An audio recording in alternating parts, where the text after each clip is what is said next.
morning of February 28th, 1997, North Hollywood, a usually quiet suburb of Los Angeles, awoke to what seemed like an ordinary Friday.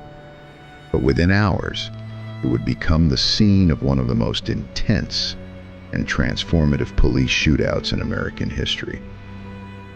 At precisely 9:17 a.m., two men, Larry Phillips Jr.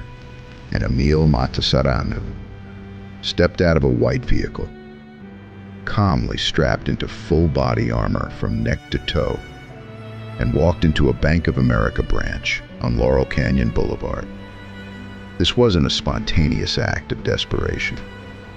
It was a carefully orchestrated plan by two men who had studied law enforcement procedures, trained with military-style firearms, and modified their weapons to become fully automatic, with the clear intent not just to rob, but to dominate any resistance.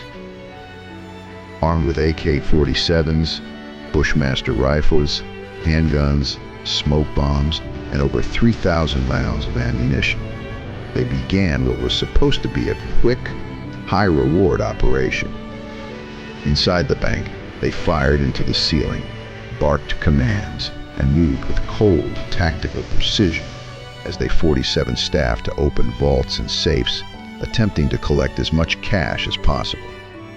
But outside, two LAPD officers on patrol noticed the suspicious vehicle in body armor and called for backup.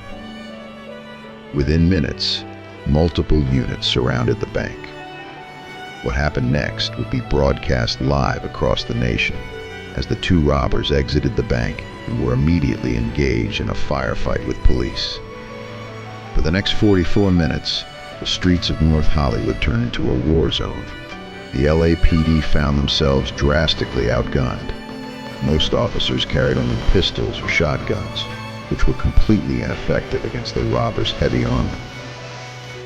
While civilians ducked for cover and news helicopters hovered overhead, Phillips and Mata walked calmly in and out of cover, exchanging heavy gunfire with dozens of officers, reloading their rifles in broad daylight without fear. Police bullets bounced off their armor, and even squad cars offered little protection from the high-velocity rounds piercing through metal and glass.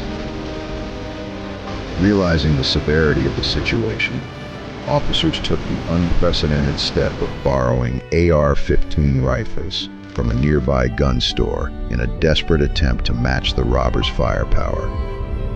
Despite being wounded multiple times, Phillips continued to engage officers with terrifying resolve until his rifle jammed, and with no options left, he ended his own life on the street.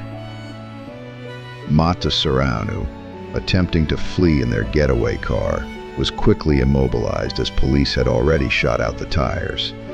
Cornered and injured, he exited the vehicle and was engaged by SWAT officers in a final gun battle.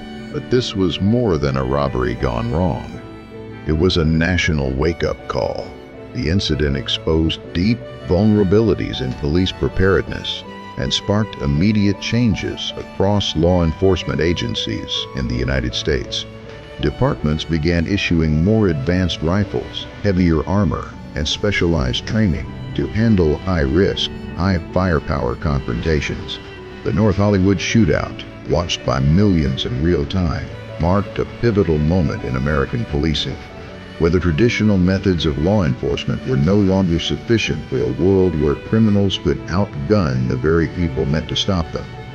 It remains not only one of the most heavily documented gun battles in U.S. history, but also a case study in how two men, armed with planning, firepower, and cold intent, forced an entire nation to rethink its definition of law and order.